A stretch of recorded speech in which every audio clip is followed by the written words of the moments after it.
Comment certaines personnes meurent innocemment dans la famille sans que nous le sachions. Des fois nous disons même, nous chantons que Dieu a donné, Dieu a repris, alors que Dieu n'était ni dans le commencement ni dans la fin de cette histoire. Frères et sœurs, avec l'expérience, le peu d'expérience que j'ai avec les choses de Dieu et dans le monde spirituel, je me suis rendu compte que la plupart des gens qui sont morts hors la volonté de Dieu. Nous avons enterré les gens en pensant que ces personnes ont achevé leur temps sur la terre. Frères et sœurs, si vous n'êtes pas vigilants, si vous ne surveillez pas vos rêves, vous n'êtes pas attentifs de votre horloge intérieure et spirituelle, on va vous enterrer et croire que vous êtes mort dans la volonté de Dieu.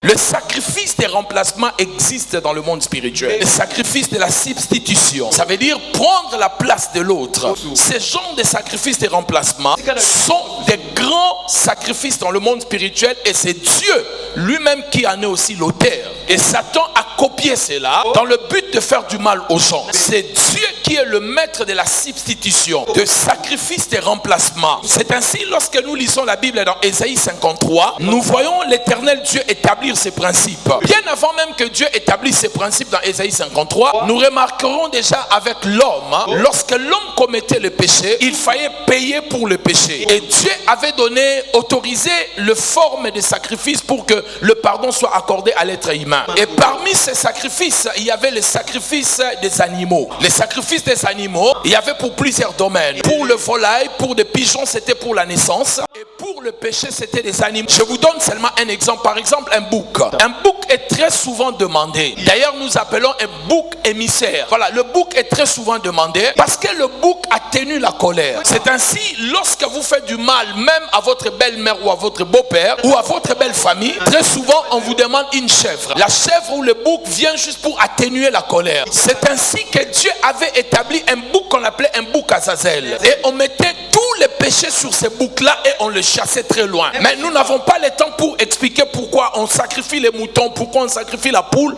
On n'aura pas le temps si je commence à vous expliquer toutes ces choses. Alors Dieu a commencé la substitution. Les hommes venaient avec leurs animaux, mettaient leurs mains sur les animaux, transféraient leurs péchés, proclamaient leurs péchés. Les animaux portaient leurs péchés et passaient à l'exécution au sacrifice. Et en ce moment-là, la personne était pardonnée, était clean, n'avait plus de péché. Tous ces péchés étaient sur les animaux ou sur l'animal qui a été sacrifié. C'est alors qu'on a appelé cela la substitution. Ça veut dire que l'animal va prendre la place de l'homme. Et ce mécanisme est venu dans notre monde où on commence à prendre un animal pour symboliser et représenter une personne qu'on veut sacrifier. Beaucoup d'entre vous ici, vous avez mangé les gens de vos familles. Non, pas beaucoup, quelques-uns. La chèvre que vous avez mangée là, les frères là qu'on a convertis à une chèvre. Toi, si tu as mangé ça avec la semoule, ajoute un peu le piment ici. Quand tu mangeais là, ils étaient en train de sacrifier un être humain. Toi, tu ne le savais pas. C'est pour cela, tout ce qu'un chrétien mange, la Bible dit pourvu de le manger avec action de grâce. L'action de grâce annule les actes d'envoûtement sur une nourriture. Et ainsi, nous allons voir dans Ésaïe 53, le Dieu Tout-Puissant nous promet pour le péché adamique,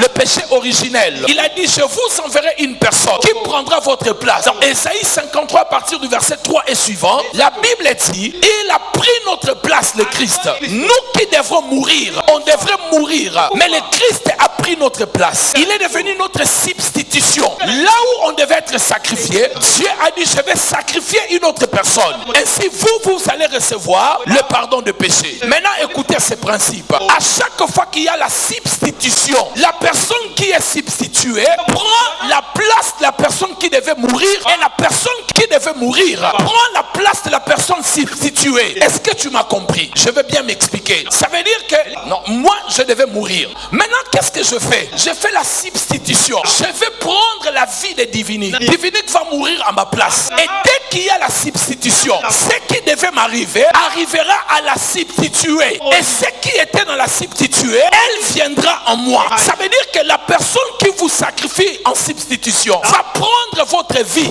Et vous allez prendre sa vie. Si la personne était malade, elle vous transfère la maladie, elle prend votre santé. Donc, frères et sœurs, certaines maladies et certaines morts, nous savons cru que cela venait de Dieu. Dieu n'avait aucun problème là-dedans. Il y avait des mécanismes de la substitution. Et nous voyons Dieu le faire avec le Christ. Prendre notre place. Quelqu'un me dit amen bien. Vous devez comprendre, le monde spirituel, c'est un monde de marché spirituel et de demandes. Lorsqu'il y a beaucoup de demandes dans le monde spirituel, on cherche aussi beaucoup de sacrifices. Les sacrifices là peuvent toucher même des innocents. Mais souvent ça touche les gens qui vivent dans l'ombre de la mort, dans la zone où il y a l'ombre de la mort. C'est ainsi lorsque vous lisez ici. Dans Luc, la Bible est en train de parler. Jésus leur pose la question. Pensez-vous que les gens qui sont morts, dont la tour est tombée sur elle, ces 18 personnes-là, pensez-vous les gens que Pilate a tués, est-ce que ces gens étaient des pécheurs? Non, il y a un sacrifice. Regardez mes bien-aimés dans le Seigneur. À un moment, ici, chez nous, marché Tipka, l'avion est tombé, les gens sont morts sérieusement. Tous les hommes spirituels étaient dans l'unanimité que cela était un sacrifice. Mais ce jour-là, il y a des gens qui ne devaient pas sortir de leur maison, qui ne voulaient pas partir au marché. Quelque chose les a poussés à aller au marché. Et là, ils vont rencontrer cet accident et mourir. Pensez-vous que c'était un hasard? Il y avait une demande. La personne était prédisposée de mourir.